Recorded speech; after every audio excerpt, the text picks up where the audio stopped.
Our code is not that broad when things are collapsed and defaulted.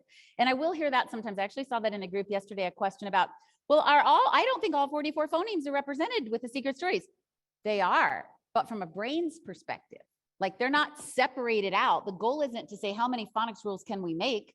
The goal is to say, how can we consolidate and streamline every possible thing letters do when they get together, but in a way that follows a logical progression. So why do we have to have the O sound on a different rule or secret than the ow sound? The bottom line is OUOW is going to say ow, and when it doesn't, the next most likely thing to try is the O. So what you want is a course of action. Like if you're a soldier, you want to know, okay, I'm going to go in this house first. If nobody's there, then we're supposed to go next door. If I don't see anybody there, there's a church at the end of the street, and that's most likely where everybody's going to be. Like you don't want just random kind of even Steven options. You want to know most likely, next most likely, if all else fails. And ideally, if the objective is the same, you want all those options on the same card. Like if the objective is I need the ow sound, or I need the O sound, or I see an OU or an OW, let's bundle all that together so you know everything there is to know about that. Like it doesn't need to be divided into multiple phonics rules. Same thing with T and H. I'll hear sometimes, well, why isn't there a voiced and an unvoiced TH secret? Because we don't need it. You don't have to have it. There's no kid that can go E, V. It doesn't matter that you're saying V or they can still figure out the word. The goal of the game is get the word.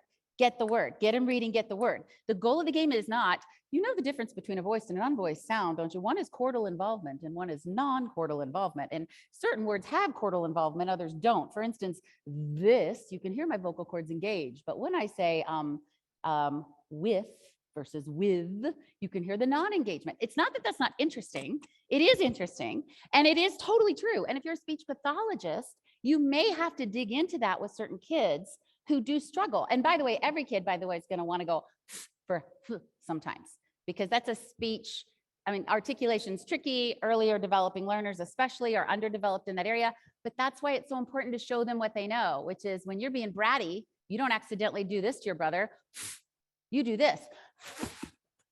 So the good part about that is it takes care of itself. In order to be bratty, I got to get my tongue out of my mouth. So I may not auditorily process that.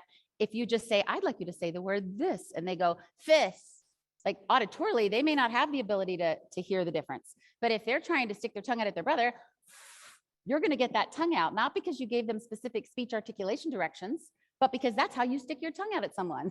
That part they know. So you just kind of take a faster route instead of the longer way around. And you can do that if the goal of the game is to read the word. You couldn't do that if the goal of the game is to train a speech pathologist. If you're training a speech pathologist, you do need to absolutely make sure that they are aware of what constitutes the difference between a voiced or an unvoiced sound, because they're going to have to talk about that with certain kids. But if you're trying to get Johnny to read, give him what he needs to be able to get the word. And if he can get the word, you're good. Move, like get it going, because the goal has to be speed.